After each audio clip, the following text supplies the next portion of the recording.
Sorry guys, I got a FaceTime call to cut the video off. All right, so let's continue.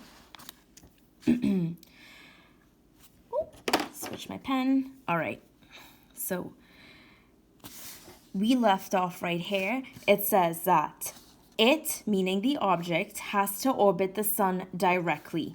I'm going to underline where it says orbit the sun directly. It states it can't be a moon orbiting a planet. Okay, I'm not going to underline that part. It's just clarification. It says it has to be massive enough. I'm going to underline massive enough. They didn't just say big, they used the word massive, so it tells me it's really colossal, for its own gravity to pull it into the shape of a ball. So that's cool. So let's see. Gravity to pull. Okay. I'll also box the word shape because that's the point of it being massive. They're telling me the whole reason why. All right, so this one, I should actually box orbit because that's the little main idea of this sentence. Main idea of this sentence would be shape. And let's look at this one. I noticed already that this is a little bit longer than these two. Let's see why. It says it, the object, in order to be a planet, has to have cleared its neighborhood of smaller objects around its orbit.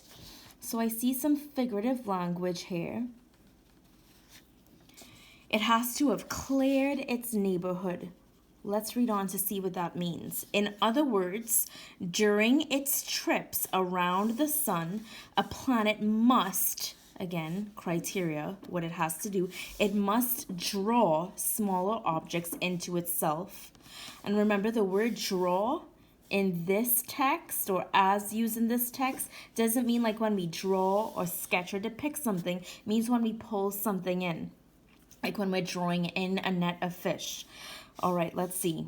A sun planet must draw smaller objects into itself or pull them into its orbit or fling them off into space.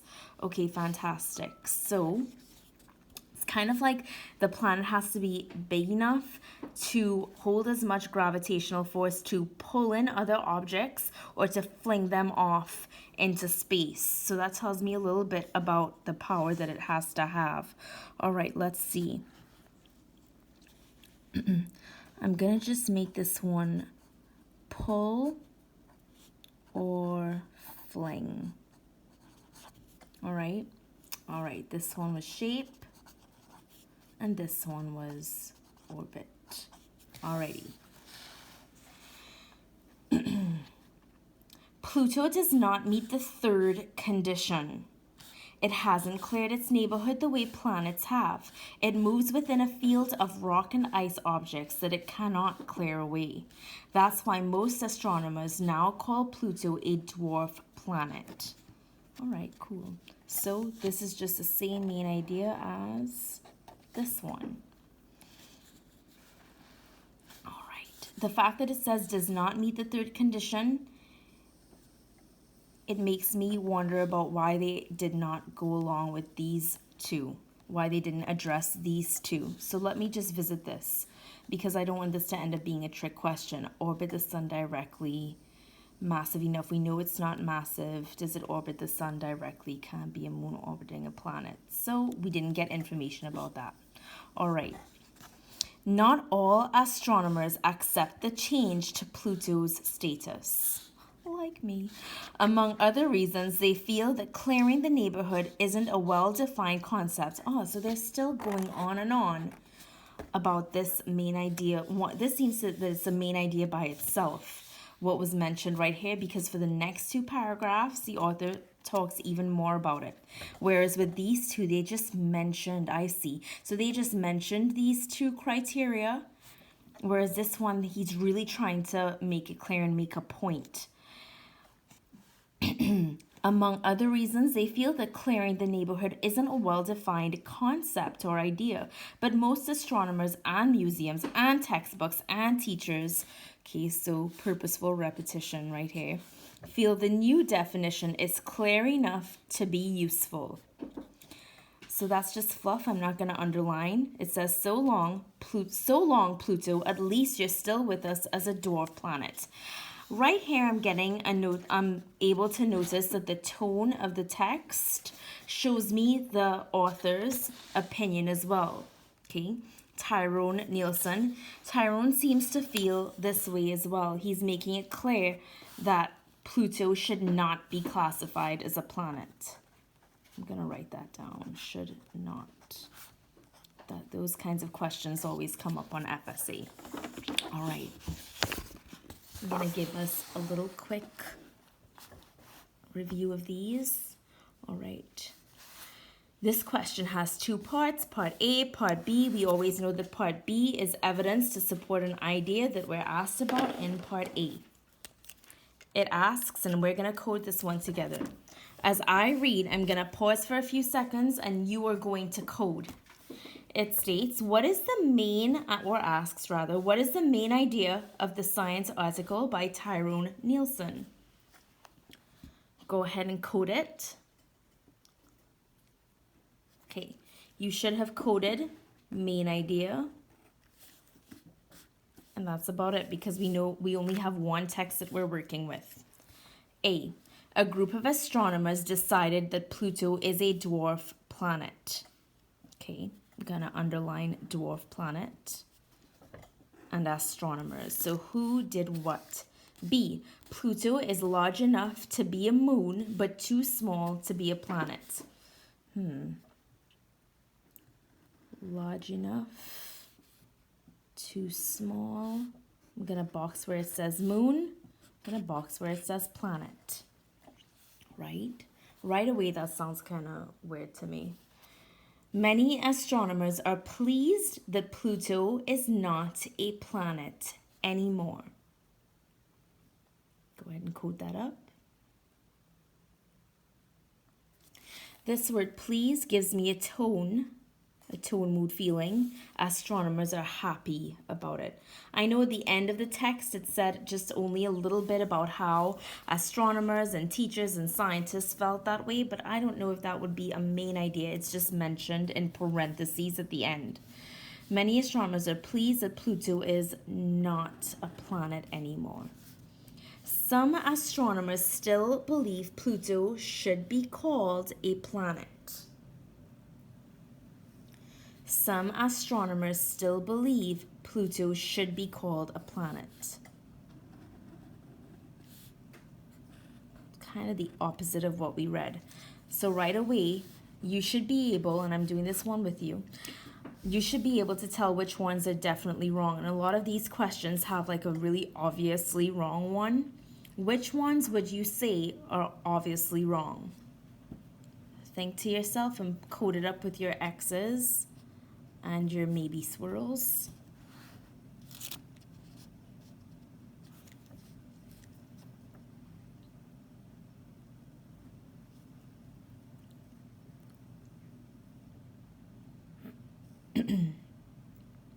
Okay. A group of astronomers decided that Pluto is a dwarf planet. I know that that was stated in the very beginning. Astronomers decided it's not a true planet. It's a dwarf planet. Okay. It states that. Is it the main idea? Well, luckily when I coded it, I did underline that, and it does kind of go along the rest of the text explaining the criteria, the conditions to be a planet.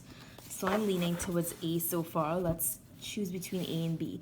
Pluto is large enough to be a moon, but too small to be a planet. I did not learn anything about being a moon. The text didn't talk about that too much.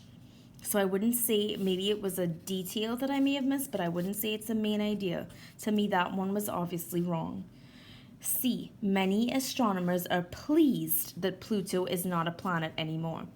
I know that the author agrees that Pluto should not be a planet, but I don't know if it talks about the astronomers' feelings right here. So I'm going to say that's another obviously wrong one. Some astronomers still believe Pluto should be called a planet. Okay. Would you say that one is correct? That's the exact opposite of what is correct. Astronomers believe Pluto should be a planet. No. States it right here. But most astronomers feel the new definition is clear enough to be useful. So long, Pluto. At least you're still with us as a dwarf planet. That was harsh, but it tells me now that A is the correct answer. Let's look at B. Which statement from the text best supports the answer to part A? Okay, so I'm focused just on this one. Where do I have the best support for part A? I'm going to read this again. A group of astronomers decided that Pluto is a dwarf planet. All right, which one gives me evidence or proof that this is true? For decades, people believed our solar system had 9 planets. And I'm going to flip from page to page right here for you. Because when we find lonely little pieces of information like this or details, I want to always read around it when I have my text close by. Where was A? Try and find A in the text. Okay, you should have found it right there in the beginning. So I'm going to put a 1 for paragraph 1. It says, and it's true that Pluto is small compared with the planets. And let's see, let's skim. Oh, it's right here. And it's true that Pluto is small compared with the planets. So I'm next to that gonna put a paragraph 2.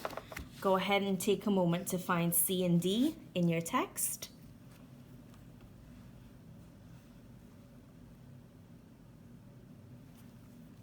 And you should have found they're both in paragraph 3. Which statement from the text best supports the answer to part A? All right. For decades, people believed our solar system had 9 planets. Main idea of this one, 9 planets. It's true Pluto is small compared. Okay, I'm gonna box off small compared. Let's see, August 2006, astronomers came up with a new definition of planet. What would you box there?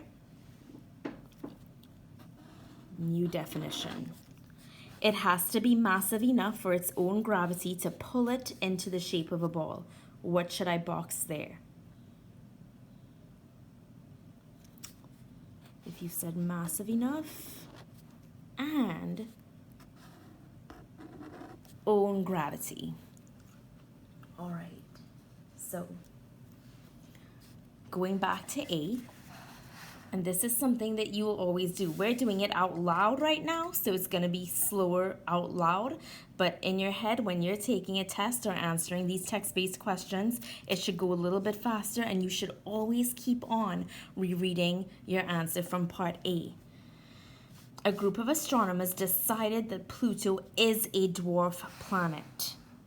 Okay. Is it about the 9? Does that go along with this? 9 planets. Nope. It's true that Pluto is small compared with the planets. But remember, this is going to be your trick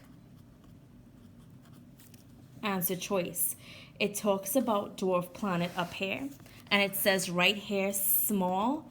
They're doing this one to throw you off because remember in the text, it states right here, let's see, might make you think. The term dwarf planet might make you think blah, blah, blah, just because of its size. And even though it's true, there are other criteria or other conditions that Pluto just doesn't meet. So that one is definitely wrong, but it was there just as a trick to throw you off because of that word small, to try and trick you with the word dwarf. In August 2006, astronomers came up with a new definition of planet. Okay. New definition of planet. Ooh, here's why. August 2006, they came up with a new definition of planet, and to be a planet under this definition, an object has to meet these 3 conditions. So it tells me 3 reasons why the Pluto is no longer defined as a planet. I'm gonna put a maybe next to this one. and compare it to D. It has to be massive enough for its own gravity to pull it into the shape of a ball. Okay, that's only one criterion. That's only one condition. So it really doesn't encapsulate or cover why it is called a dwarf planet. We would have to have something that sums up all three parts. And these words, new definition, that sums up all three parts. So your answer should be C. Alrighty, last one. Which of these is most clearly a key detail of the passage? I'm gonna read this one out. We're gonna text code it a little bit together, and then you're gonna answer it on your own when I give you some time. Most clearly. If something is being made clear, what do I need for something to be clear? I would need multiple pieces of evidence from the text.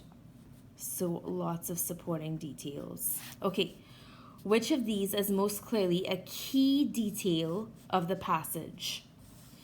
It states, and it's true that Pluto is small compared with the planets. Find it in the text. If Earth were the size of a basketball, Pluto would be the size of a golf ball. Make sure you did what I did up here and find that in the text. It hasn't cleared its neighborhood the way the planets have.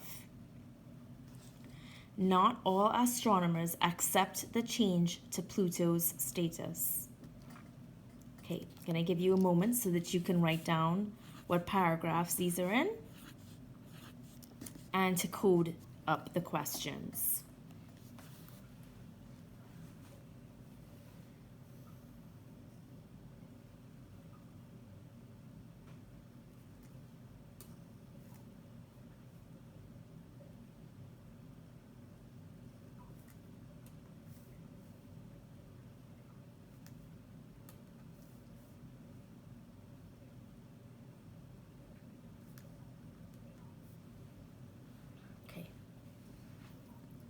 So at this time, you should have had paragraph 2, paragraph 2, paragraph 3, and paragraph 5. All right.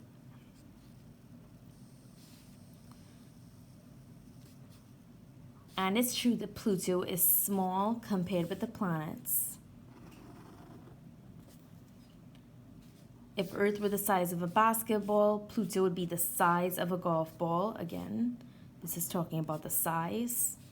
It says it hasn't cleared its neighborhood. I remember this.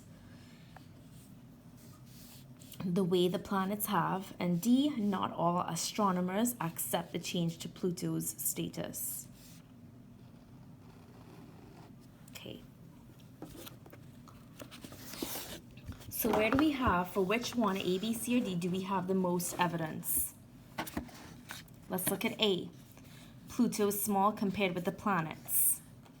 Okay, they give us some information here, but they've already told us Pluto not being a planet is not all about size. So that rules out A and B. So A and B are both wrong. They also only just mention this. Earth being the size of the basketball, then Pluto would be the size of the golf ball, and they give us that comparison. I didn't mean to say that Earth is the size of a basketball, obviously. C, it hasn't cleared its neighborhood the way the planets have. Okay, here was an idea right there. And remember we said, the author continues to elaborate on that in paragraph 4 and then again in paragraph 5. So maybe it's going to be C. I'll put my swirl next to C. D, not all astronomers accept the change. That comes on later on. And they just mention it. It says, among other reasons, they feel like it's the clearing the neighborhood isn't well defined, but most astronomers. So then this is used to kind of rule out or smush this whole idea down. Okay, so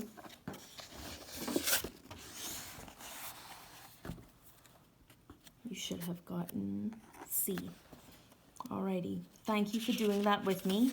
To move on to the next 2 pages, if you needed some help, then you can go ahead and Zoom with me. I'll post up the Zoom ID and information in your EDSB messages, all right? Thank you so much, and I'll see you later.